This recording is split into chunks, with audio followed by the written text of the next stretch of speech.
Estamos de volta aqui estudando as doenças renais crônicas, né? Vamos falar do anexo aqui do nosso protocolo clínico diretrizes terapêuticas do Ministério da Saúde, o que fazer com as medicações frente ao paciente com a insuficiência renal aqui, com a doença renal crônica, ok? Então vamos lá. Nós temos aqui, na primeira lista, né? O inibidor de enzima conversora e o bloqueador de receptor de angiotensina, antagonista de aldosterona, inibidores diretos da renina, ou seja, medicamentos que agem na cascata aqui do sistema renina, angiotensina, aldosterona. Evitar em pacientes com suspeita de estenose da artéria renal. Iniciar com doses menores do que as habituais em pacientes com taxa de filtração menor que 45. Suspender temporariamente no caso de exames contrastados. Preparo para colonoscopia e grandes cirurgias. Beta-bloqueadores. Reduzir a dose em 50% nos pacientes com taxa de filtração glomerular menor que 30. Anti-inflamatórios não hormonais, ele faz parte do grupo de medicamentos nefrotóxicos, tá? E aí esse tipo de medicamento a gente precisa evitar, né? Paciente que está aí com essa taxa de filtração glomerular menor do que 30, ele vai ser evitado mesmo o uso desse anti-inflamatório, tá?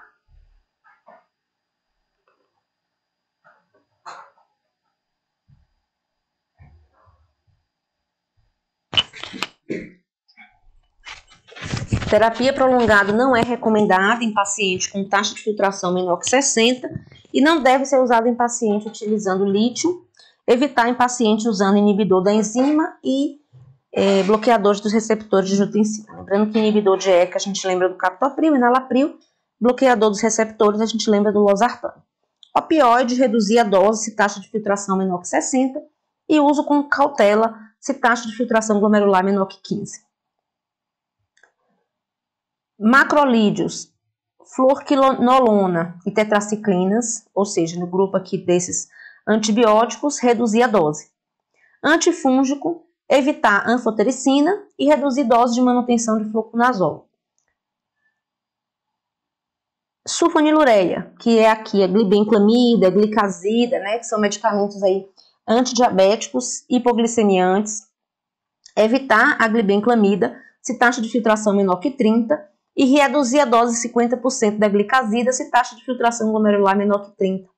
Insulinas pode necessitar de redução da dose quando taxa de filtração glomerular menor que 30. Metformina, evitar quando taxa de filtração menor que 30. Estatina, não há recomendação de ajuste de dose. E fenofibrato, que também é uma medicação para diminuir o colesterol. Aumentar o nível de creatinina sérica após o seu início. Pode aumentar o nível de creatinina sérica, né, o fenofibrato, então deve-se ter cautela quando introduzido em paciente com taxa de filtração glomerular menor que 30. Heparina de baixo peso molecular, considerar a heparina convencional não fracionada, se taxa de filtração menor que 30. Radiocontraste, paciente com taxa de filtração menor que 60, devem evitar agentes com alta osmolaridade, usar baixas doses, descontinuar outros agentes nefrotóxicos antes do exame contrastado, adequar a hidratação antes e após a exposição ao contraste e medir a taxa de filtração glomerular após o uso do contraste. Penicilina, risco de cristalúria com altas doses, se taxa de filtração glomerular menor que 15. Risco de neurotoxicidade com altas doses de benzilpenicilina, se taxa de filtração glomerular menor que 15. E aminoglicosídeo, que também é aqui um antibiótico, assim como a penicilina, reduzir a dose ou aumentar o intervalo se taxa de filtração menor que 60. Nesse caso, monitorar o nível sérico. Evitar o uso concomitante com furosemida, tá? E aí, depois dessas medicações, professora, tem chance de cair essas medicações aí na minha prova em relação à prova de enfermagem? Olha, é importante lembrar que as medicações precisam ser ajustadas à dose. É importante lembrar as drogas, né, que são aí nefrotóxicas, principalmente a questão do contraste. Eu acho que essa é a parte de memorização mesmo, tá certo? E para o pessoal, por exemplo, que vai fazer concurso específico na área de nefro, aí sim tem que estar detonando nisso aqui, tem que ter tudo isso bem memorizado, tá bom? Vamos agora estudar a terapia de substituição renal em si, tá certo? Então a gente vai ter aí a terapia dialítica com o objetivo de remover a escória nitrogenada ureia, creatinina, ácido úrico. Redução do acúmulo de água, diminuindo o edema desse paciente. E corrigir os distúrbios aqui do desequilíbrio ácido básico e hidroeletrolítico, tá? O uso dessa terapia torna-se necessário quando o rim não é capaz de remover os produtos de degradação, nem manter o equilíbrio aqui dos eletrólitos do balanço hídrico. E aí eu vou fazer por meio da diálise, hemodiálise ou por meio do transplante, tá? Quando que vai ser indicado aqui a diálise em relação ao Brunner? A diálise aguda está indicada quando existe um nível alto e crescente de potássio sérico, e aqui mora o perigo de parada cardiorrespiratória, né, a hipercalemia, por isso que a gente tem aí como um dos indicadores de diálise aguda, rápida, sobrecarga de líquido ou edema pulmonar iminente, acidose, pericardite e confusão grave. Então, aqui são sintomas de gravidade para demandar uma diálise aguda, né? Passar um catéter central de duplo lumen e aí já fazer a hemodiálise ali, por exemplo, muito comum isso aqui dentro do ambiente de UTI. Pode ser também utilizada para remover determinados medicamentos ou toxinas, aqui eu estou falando de intoxicação exógena, né? Nem todos os medicamentos, eles vão poder ser aqui retirados da corrente sanguínea por meio da hemodiálise, tá? Então, assim, quando a gente está estudando lá intoxicação exógena, a gente vê o seguinte, alguns medicamentos aí, caso não já tenha mais tempo, né, de absorvido, de ingerido, pode-se fazer a hemodiálise, tá? Nesse caso, os medicamentos aqui que são hidrossolúveis, que estão dissolvidos ali na corrente sanguínea, é o que vai resolver o problema. Se ele estiver conectado à albumina, esse medicamento já ligado, né, bem como se ele for lipossolúvel, então ele não vai conseguir ser aqui drenado pela hemodiálise, tá certo? Então, nas intoxicações exógenas, pode também demandar aí o uso da diálise, tá? A diálise crônica ou de manutenção, essa vai ser indicada para o paciente com a doença renal crônica avançada ou na doença renal terminal. Em relação aqui à presença de sinais e sintomas urêmicos que afetam todos os sistemas orgânicos.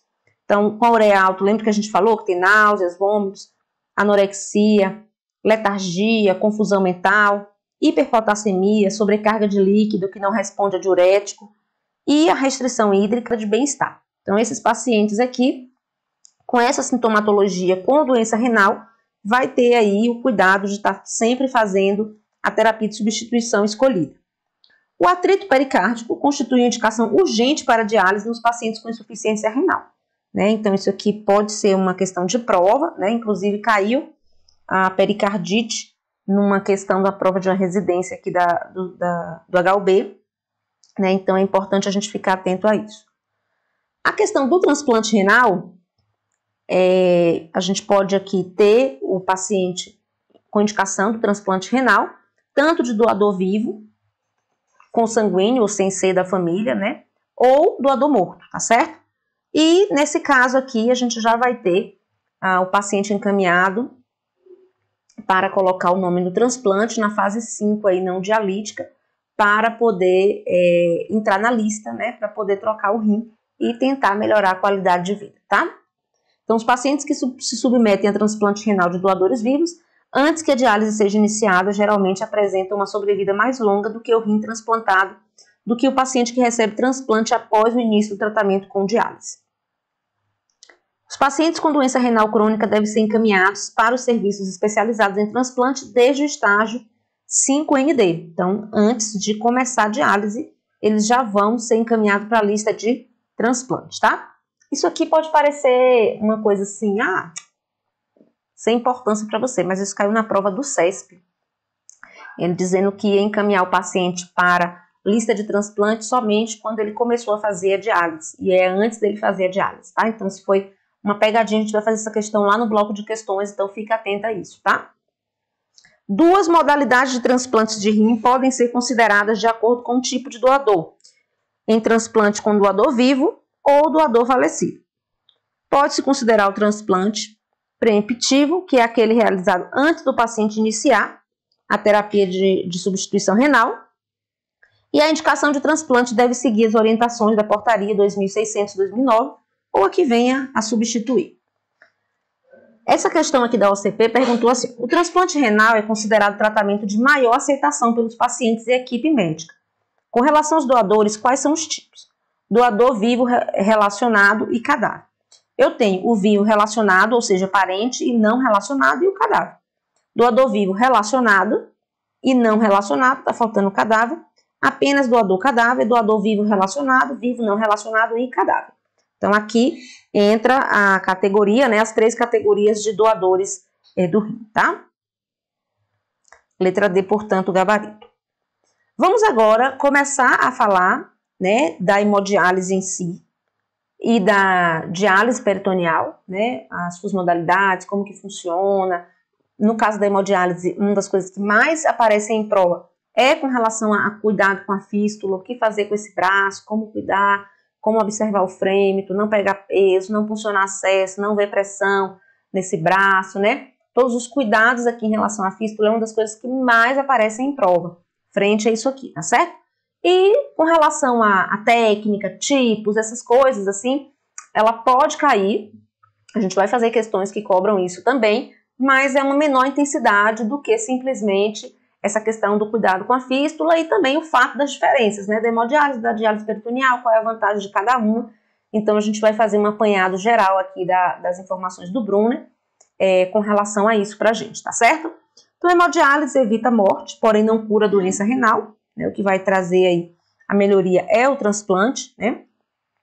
E nem compensa a perda das atividades endócrinas, no caso da eritropoetina, ou aqui metabólicas. No caso da vitamina D, essas outras questões aí. A maioria dos pacientes recebe hemodiálise intermitente, que consiste em tratamento 3 vezes por semana, com duração média de 3 a 4 horas em ambiente ambulatorial. O Brunner traz essa introdução aí sobre hemodiálise. Lembrando que essa hemodiálise ela pode ser feita com alto fluxo, né, com um volume de velocidade aqui maior em relação a pacientes estáveis hemodinamicamente, né? Paciente que está bem hemodinamicamente, o coração está batendo direitinho, está tudo certinho, não tem insuficiência cardíaca, não tem gravidade, não tem instabilidade de pressão arterial, de frequência cardíaca, né? Então é aquele paciente que vai ao ambulatório fazer esse procedimento 3, 4 vezes aí na semana, tá? Já, por outro lado, a gente tem aí a hemodiálise contínua, que é aquela que é feita por um maior período de tempo aí, sequencial, onde a velocidade de fluxo vai ser baixa para justamente não ter instabilidade hemodinâmica, né? Quando a gente faz uma pressão para puxar esse sangue no paciente que já está com essa instabilidade hemodinâmica, pode agravar o quadro. Então, os pacientes em UTI, né, com outros fatores de gravidade, com instabilidade hemodinâmica, esses aí precisam fazer uma hemodiálise mais contínua para ir filtrando aos pouquinhos, né, de forma mais lentamente, usando, por exemplo, a máquina do Prisma, que é aí de referência para poder a gente não ter uma instabilidade na pressão arterial, tá? Com relação a entender essas trocas que acontecem, né, em relação a retirar, porque assim, quando eu faço hemodiálise ou diálise peritoneal, a gente tanto vai tirar o excesso de líquido quanto vai tirar as toxinas, né? E aí acaba que quando tira isso, a gente também tira líquido do paciente, precisa ser reposto. E tira também, por exemplo, medicamentos, tira aqui outras substâncias, né, que precisam ser repostas. Então esse paciente vai precisar estar aí sendo avaliado e você precisa entender um pouquinho sobre essas trocas aqui, tá? Então esses mecanismos de transferência em relação aos produtos que serão trocados, né, com o dialisato com o sangue do paciente, nós vamos ter 3 mecanismos de troca. Difusão, eu vou ter solutos urêmicos e potássio, difunde-se do sangue do paciente para a solução de diálise, obedecendo a um gradiente de concentração. Então, mistura ali, né, quando há uma mistura no nosso capilar da solução do dialisato com o sangue do paciente, o dialisato puxa, né, ali o potássio e a ureia. Então, já consegue aqui fazer, por meio da difusão, essa limpeza.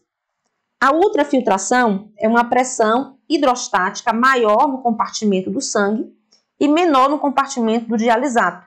E aí vai fazer o quê? Vai puxar a água, né, para fora. Então, eu estou com excesso de água, estou com edema, então eu vou tirar essa água que está em excesso no sangue por meio dessa pressão aqui hidrostática exercida. A osmose em si é quando a água vai do lugar que está menos concentrado por mais concentrado, né, para tentar diluir o que está mais concentrado de forma aí natural, simplesmente por uma membrana, mas não vai tão rápido porque não tem diferença de pressão. Na ultrafiltração é como se fosse uma osmose potencializada com a força de sucção aqui de pressão, tá certo?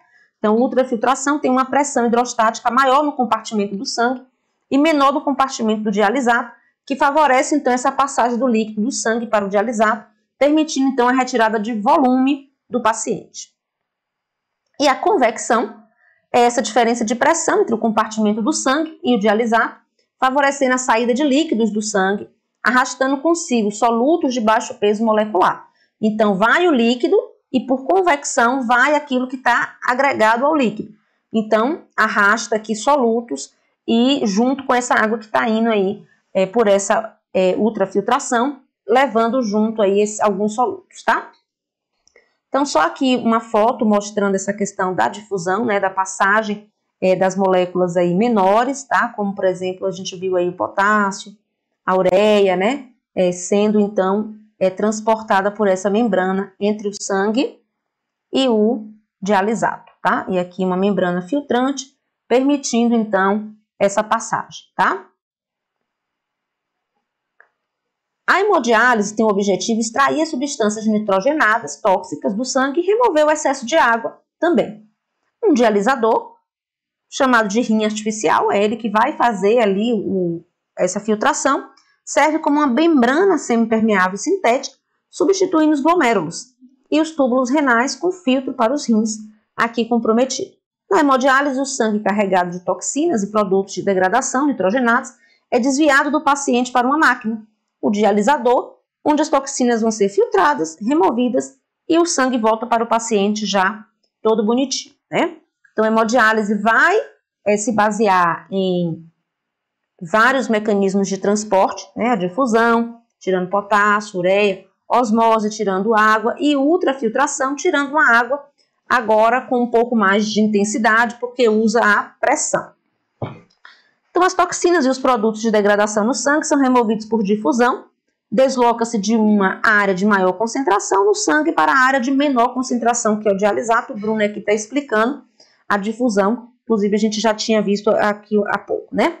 O dialisado é uma solução composta de todos os eletrólitos importantes em sua concentração extracelular ideal.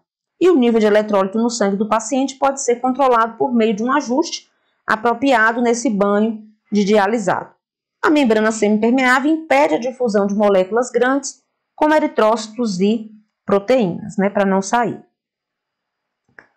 O excesso de água vai ser removido por osmose e por ultrafiltração. Essa ultrafiltração, ela vai permitir essa retirada de água com a pressão exercida, né, que vai dar uma potencializada nessa retirada de água, comparado com a osmose, que seria algo somente mais aí passivo, né, sem ter uma pressão exercida. Então, na ultrafiltração, a água se move em alta pressão para a área de menor pressão e é mais eficiente do que a osmose na drenagem aí desse líquido, tá certo?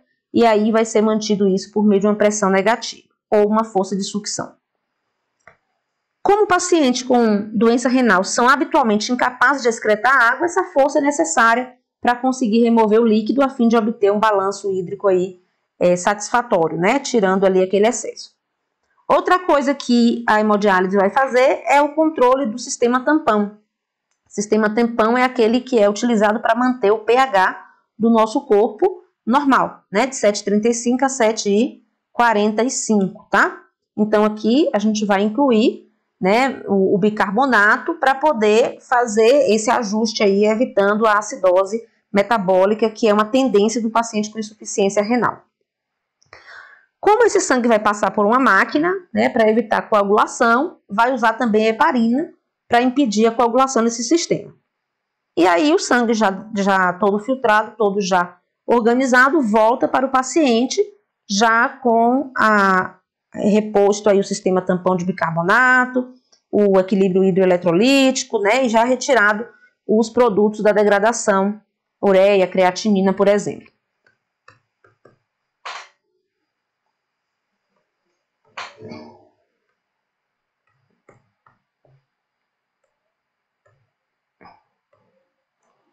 Os dialisadores são dispositivos de fibras ocas contendo milhares de minúsculos tubos, semelhantes a canudos, que transportam o sangue através do dialisador. Os tubos são porosos e atuam como membrana semipermeável, permitindo a passagem de toxinas, líquidos e eletrólitos. Isso aqui está explicando o mecanismo aí de troca, né, para que o sangue seja limpo. O fluxo constante da solução mantém um gradiente de concentração para facilitar essa troca do resíduo do sangue através da membrana semipermeável para a solução do dialisado, onde são removidos e descartados. Essa foto do Bruno eu achei bastante esclarecedora, né? Quando a gente faz aqui a fístula, a gente vai juntar uma artéria com uma veia e essa veia vai ficar bem dilatada, né? Por conta aí da pressão exercida da artéria sobre ela, para que ela fique bem resistente, tá? E aí, nessa nossa veia bem dilatada, a gente vai então fazer duas funções, uma para retirar o sangue e outra para devolver o sangue. Essa punção de retirada do sangue, ela vai aqui passar por um monitor, né? Vai passar aqui por um sistema de bomba, que é aqui o sistema de capilares, né? Onde a gente vai estar aí misturando a solução do dialisato com o nosso sangue. E é aqui que vai ocorrer esses tubos com essas membranas semipermeáveis, para que ocorra, então, nesses capilares aí, as trocas, tá? As trocas necessárias para que o sangue volte para o paciente de forma adequada, tá? Então, sangue de uma artéria bombeado para um dialisador, onde flui através de tubos de solofone que atuam como membrana semipermeável. O dialisado que tem a mesma composição química do sangue, à exceção da ureia e dos produtos de degradação que fluem ao redor dos tubos. Os produtos de degradação do sangue sofrem difusão através da membrana semipermeável para o dialisado. Então, aqui vai funcionar dessa forma. Ele chama de sangue arterial, porque a gente está unindo uma artéria com uma veia.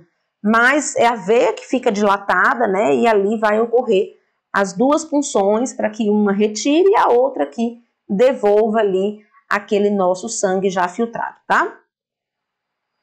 Então, observe aqui uma explicação também de uma outra imagem, né? Onde a gente tem a mesma lógica, né? De retirar o sangue, passar por um dialisador, né? Onde vai aí esse sangue ser filtrado, né? Fazendo a função do rim, tá?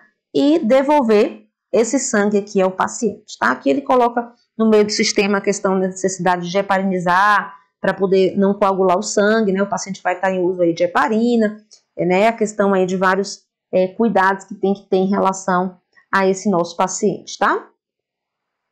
Com relação a tipos de acesso para fazer hemodiálise, nós vamos ter o acesso da fístula, que a gente vai explicar direitinho para vocês o que é essa fístula, como cuidar dessa fístula, e o acesso vascular, porque a fístula ela demora em torno de 2 meses a 3 meses para maturar, né? Para ficar com frêmito, para poder essa artéria ali aos poucos ir colocando a pressão na veia para que a veia dilate, tá?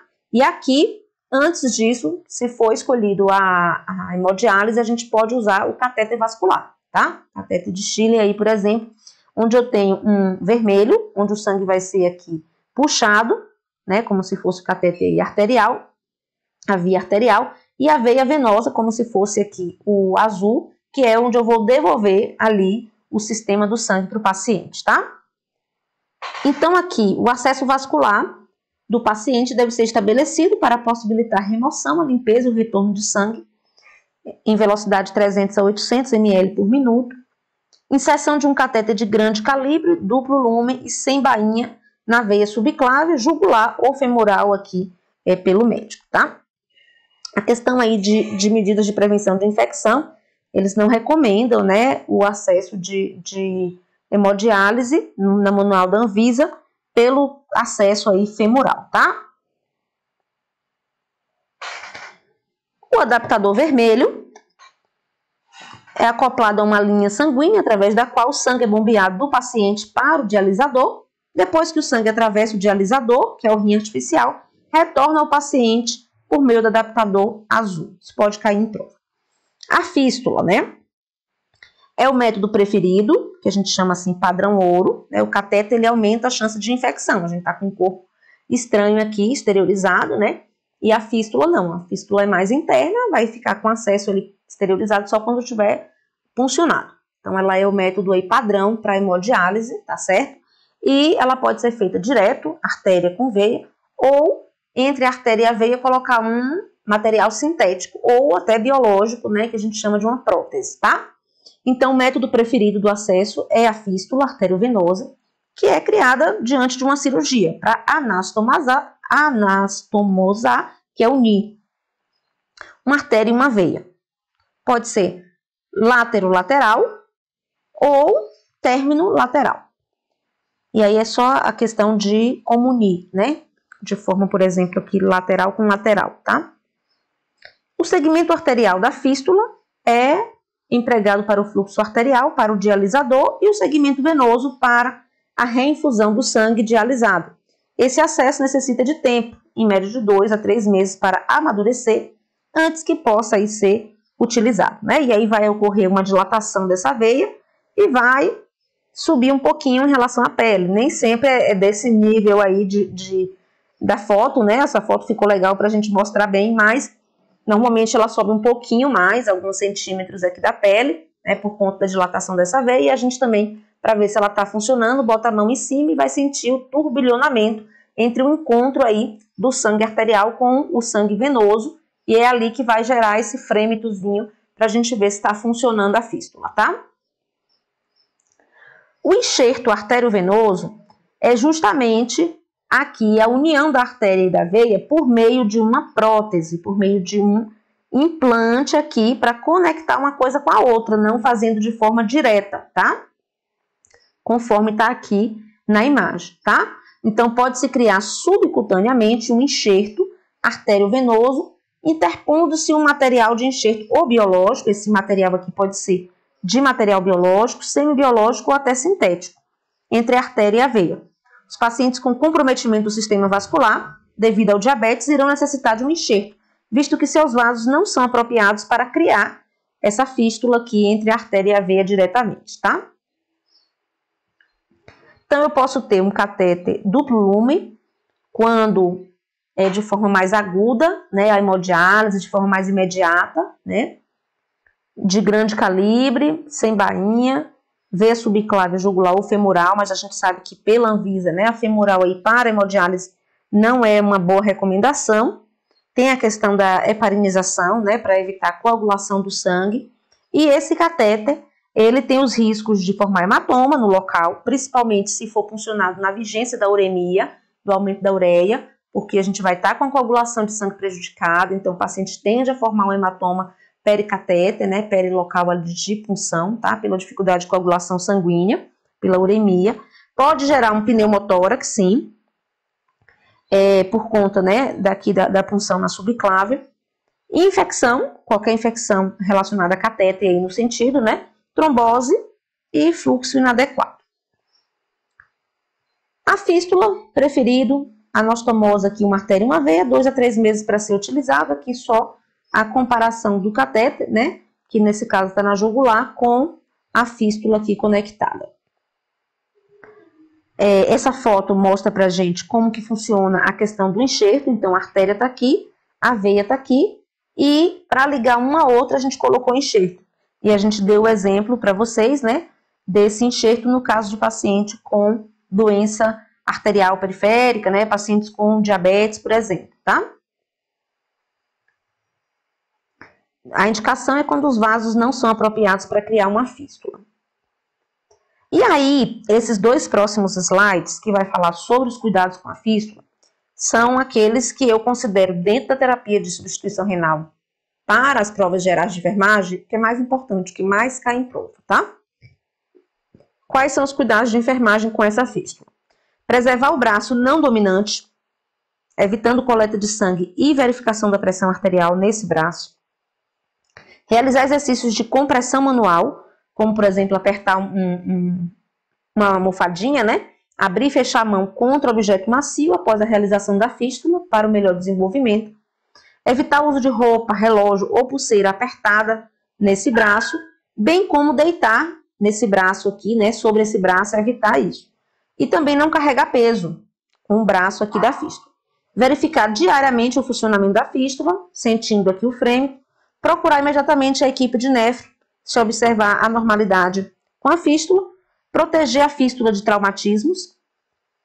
Lavar o braço da fístula com água e sabão neutro ou antisséptico na unidade de hemodiálise, imediatamente antes da punção. Retirar o curativo do local das punções após 4 a 6 horas do término da sessão de hemodiálise. Em caso de sangramento, realizar curativo compressivo não circular, né, para evitar a necrose ali daquele membro. E somente a compressão naquele local efetivo ali do sangramento. Aplicar compressas frias, frequentes durante as 24 horas que sucedem a hemodiálise, para fazer uma vasoconstricção aí em relação a evitar o sangramento. Quando ocorrer a formação de hematoma, para reduzir o extravasamento de sangue. E compressas mornas frequentes após 24 horas, para drenar aquele hematomazinho que fica ao redor em relação aí à nossa fístula, tá? Complicações da hemodiálise. O que pode aí acontecer com esse paciente aqui frente às orientações do Brunner? Dispneia, à medida que o líquido se acumula entre os tratamentos, né? Não no caso na hemodiálise em si, mas no caso de demorar de fazer hemodiálise. Aí os líquidos vão ficar acumulados e isso vai gerar um edema agudo de pulmão, né? O coração não aguenta tanto volume ali, além do que pode suportar, pode gerar um edema agudo de pulmão e, consequentemente, dentro desse sinal e sintoma, aqui a dispneia. Hipotensão, principalmente aí a questão da pressão exercida para retirada desse sangue para filtrar, e se o paciente já tem uma estabilidade hemodinâmica, isso é agravado. E aí, como sinal e sintoma da hipotensão, ele vai trazer náuseas, vômitos, sudorese, taquicardia e tontura, câimbras musculares dolorosas, em geral tardiamente na diálise, quando o líquido e os eletrólitos deixam rapidamente o espaço extracelular, é o motivo da cãibra. Exsanguinação, se as linhas sanguíneas se separarem ou se as agulhas de diálise ficarem deslocadas, então se soltar o sistema aqui do catéter, né? Então vai ocorrer aí a saída de sangue em grande volume por conta aí da pressão exercida e por estar ali envolvendo uma artéria também na punção próxima, né, da artéria que foi conectada à veia. Arritmias por conta de alterações de eletrólitos, principalmente aqui o potássio, e alterações do pH, e também por conta do uso de antiarrítmicos durante a diálise, que serão aí drenados com a hemodiálise. Então, o paciente tem problema cardíaco, precisa usar antiarrítmico e vai fazer a diálise. Aí, aquele antiarrítmico vai ser retirado, né, na hora da diálise. E aí, por isso que pode também desencadear arritmias nesse tipo de paciente especificamente. Embolia gasosa, se tiver entrada de ar no sistema, mas para evitar isso, tem o sistema de filtro de ar, antes de devolver o sangue para o paciente. Dor torácica, o paciente que tem anemia, né, que é muito comum no paciente com doença renal crônica, ou cardiopatia aterosclerótica. E o desequilíbrio da diálise resulta de deslocamento do líquido cerebral. Sinais e sintomas consistem em cefaleia, náuseas, vômito, inquietação, nível diminuído de consciência e convulsões. Tem mais tendência a ocorrer na insuficiência renal aguda ou quando os níveis sanguíneos de ureia estão muito elevados, que aí é a uremia. Dentro da uremia, né, aqui eles chamam maior que 150 miligramas por decilitro, gera uma série de sinais e sintomas aqui, inclusive o coma neurológico, tá? O Brunner também, todas essas informações que a gente está trabalhando aqui nesses últimos slides, tá? Com relação a complicações, são do Brunner, tá? Só para a gente ter a referência aqui para a gente. Com relação a medicamentos, né, alguns serão removidos na hora da nossa hemodiálise, principalmente aqueles que são hidrossolúveis, tá? São solúveis em água, esses é o que serão aí removidos. Aqueles que são lipossolúveis ou estão já ligados à albumina, eles não vão serem aí retirados para o dialisado, tá? E aí, por isso que na intoxicação exógena a gente pode fazer a hemodiálise para retirar algumas ou não, a depender aqui da composição daquele medicamento, tá? E os medicamentos que os pacientes que estão fazendo hemodiálise estão aí sendo removidos por conta da hemodiálise, aí vai precisar de ajuste de dose. Então, os pacientes que se submetem à hemodiálise e necessitam de medicamentos, como glicosídeos cardíacos, né, que aqui no caso é digoxina, antibióticos, antiarrítmicos, antihipertensivos, vão ser monitorizados para garantir que os níveis sanguíneos e teciduais desse medicamento sejam mantidos, sem haver acúmulo tóxico também, né? As duas evidências aí de evitar os extremos, tanto o acúmulo desse medicamento, quanto também a retirada e deixar de funcionar o que a gente espera. Então, à medida que a gente está filtrando esse sangue e esse medicamento está sendo retirado, aqui a gente precisa cuidar de repor. E à medida que esse medicamento está sendo também acumulado, porque ele não vai ser filtrado por esse sistema de hemodiálise, a gente também tem que cuidar em relação a esse outro lado do extremo, tá? A terapia de substituição renal contínua, que é aquela que é feita mais lentamente, aqui o Brunner traz o exemplo da máquina do Prisma, né, tá a foto lá, que é usada mais em um TI. Ele tem a finalidade de fazer aqui a hemodiálise no paciente clinicamente instáveis, tá? No ambiente aí de UTI. Ela vai ser diferente da diálise aqui tradicional, porque vai ser retirado o sangue bem lentamente, numa velocidade mais devagar, para justamente não ter uma alteração hemodinâmica nesse paciente, tá?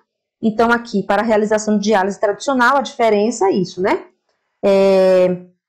As terapias de substituição renal contínua podem ser indicadas para pacientes com insuficiência renal ou aguda ou crônica que estão no momento de gravidade ali, como numa UTI, instável hemodinamicamente, para a realização de diálise tradicional, para pacientes com sobrecarga hídrica secundária à insuficiência renal oligúrica, débito urinário baixo, pacientes cujo rim, aqui os rins, são incapazes de atender às suas necessidades metabólicas ou nutricionais agudamente altas, né? Que seria no caso aí de uma insuficiência renal aguda, no paciente aí criticamente envolvido, tá? O Brunner, ele traz algumas modalidades de hemodiálise, tá? Algumas aqui com maior ênfase em retirada de produtos nitrogenados e outras, como por exemplo aqui a questão da retirada mais de líquido, tá? Então a gente vai ver aqui algumas modalidades de forma mais objetiva possível, tá? Para poder vocês entenderem e verificarem as diferenças, tá certo? Quando a gente estiver trabalhando as questões, isso vai ser novamente explicado, tá?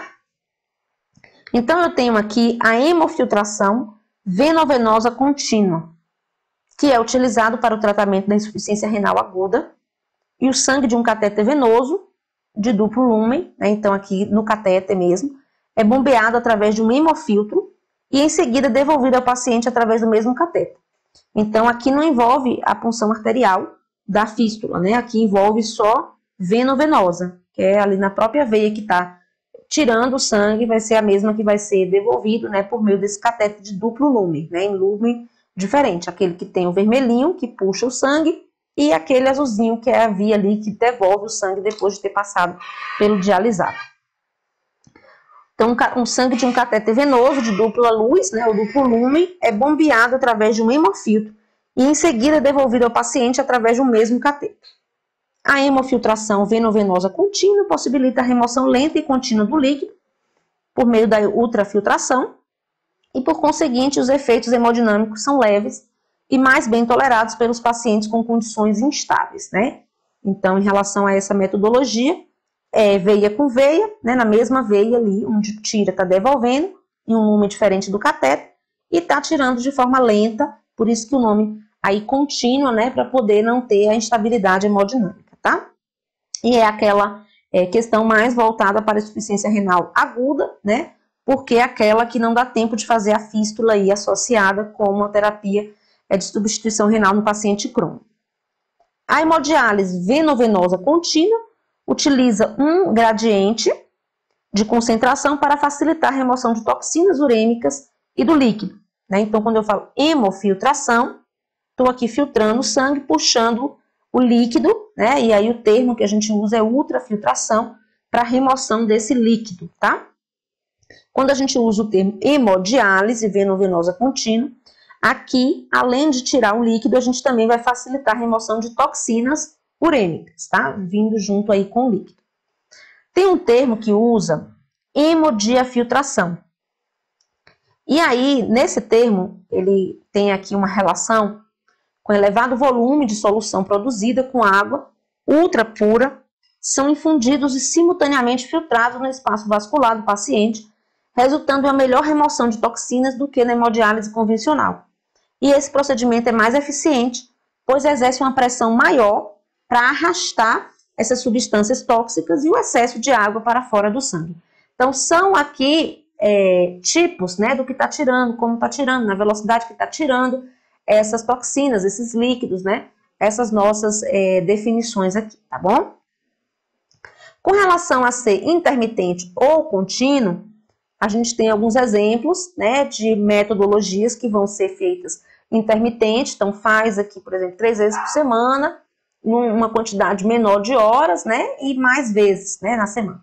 E tem os contínuos, que vai fazendo mais lentamente, e isso vai durando um tempo maior em relação aí ao tempo do procedimento, e acaba que quando a gente faz esses procedimentos mais contínuos, eles são indicados mais para o paciente grave, né, mas acaba também sendo aqui um procedimento que é mais fisiológico, esse contínuo, porque não há aí interrupção, então você fica o tempo todo ali drenando de alguma forma aquele processo mais demorado, mas o paciente que não está aí imobilizado, por exemplo, não está tão grave a ponto de estar imobilizado, nesse caso, durante o momento ali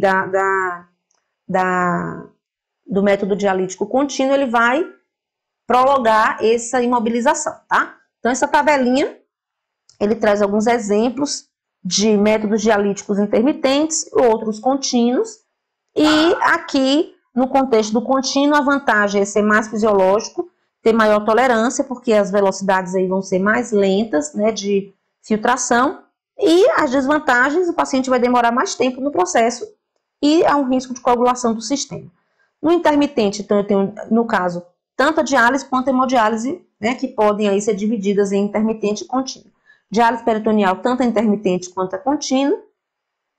A hemodiálise, né, intermitente, e a hemodiálise de fluxo lento, que seria aqui a contínua, né? Hemodiafiltração, tanto intermitente quanto contínua. E aqui a ultrafiltração mais rápida, intermitente, e mais lenta aqui, quando ela é pela modalidade contínua, tá? Aqui, de acordo com a Sociedade Brasileira, né, de Nefrologia, a gente tem algumas informações complementares em relação às prescrições desse paciente com doença renal, né? Então, aqui só de forma geral, né, não individualizada, é claro, a questão de controle da dieta, né, restrição de sódio, potássio, proteínas, líquidos, suspender drogas nefrotóxicas quando possível, ajustar a dose dos antibióticos e dos medicamentos que demandam aí a necessidade de serem ajustadas, reposição eletrolítica e tratamento dos distúrbios hidroeletrolíticos, a depender de cada caso aí o que vai estar acontecendo, controle pressórico, no caso aí pressão alta, antipertensivo, pressão baixa, droga vasoativa, e balanço hídrico rigoroso, e também esse paciente precisa ser pesado diariamente, tá? Para poder verificar a retenção de líquido. Aqui só um exemplo para a gente de uma prescrição de um paciente em hemodiálise, né? Então, restrição hídrica, dieta hipossódica, furosemida, que é aqui um diurético de alça potente, captopril, que é inibidor da enzima conversora de angiotensina, que é um medicamento muito utilizado nos pacientes com insuficiência renal, dipirona, sidor, tramal, sidor. E aí, nesse caso aqui do exemplo, o paciente foi prescrito aqui antibiótico terapia, vancomicina após a diálise, balanço hídrico rigoroso, sinais vitais, né, de controle aqui. E aí, o paciente ficou sob supervisão do nefro, né, caso demandasse, necessitasse de hemodiálise, ou seja, o médico aqui mais clínico viu essa outra parte aqui de prescrição, né. E aqui, no caso de hemodiálise que foi prescrita, tem o tempo da hemodiálise, 4 horas, ou seja, mais geral, né, intermitente, a heparina prescrita, a ultrafiltração aí de 4.000, aí ele fala do fluxo, né, de 500 ml por minuto, fluxo de sangue de 350, verificar a PA durante a hemodiálise de 30 em 30 minutos, né, e aí as medicações prescritas se necessário, no caso captopril, se sistólica maior que 180, diastólica maior que 110, e a glicose se tiver aí a hipoglicemia, que também vai ser monitorada no paciente. Eu achei bem interessante mostrar aqui um exemplo de uma prescrição desse paciente para a gente poder verificar junto com vocês, tá? Ok, vamos para o próximo bloco, quando a gente vai ver agora a diálise peritoneal, tipo de diálise, como que é feita a diálise, as modalidades, né? Aqui o catéter de Tenkopf, como é que ele é colocado, aonde ele é colocado, e também está faltando ainda muitas questões, né, associadas aí à doença renal crônica, tá? Ainda dentro da clínica médica das doenças renais, vamos estar falando sobre outras doenças renais depois que terminar diálise, questões de doença renal crônica.